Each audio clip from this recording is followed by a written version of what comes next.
கல்லூரியில் படித்தார்? அதாவது ஒரு கல்லூரியில் படித்தாருன்னு சொல்லுங்க. ஆனால் உங்களுக்கு தெரியுமா, மேனேஜ்மெண்ட் ஸ்கூல்ஸில் இவரது ஜோக்ஸை வச்சு பாடம் நடத்துகிறாங்க. உண்மை அது.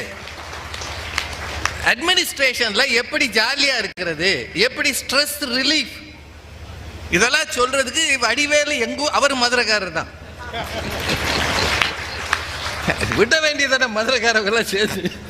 அப்படின்னா யோசிங்க, இதுக்கு படிப்பறிவு. திரைப்பட கல்லூரியில் படித்தவரா பாரதி ராஜாவும் பாலச்சந்தரும் ஏபி நாகராஜன்?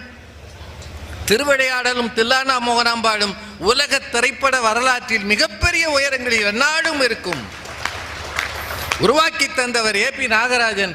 எந்த கல்லூரியிலம்மா படித்தாரு கேட்டா நீங்க ஷேக்கு, துபாய் குறுக்கு தெரு சொல்றத பாரு. அதுல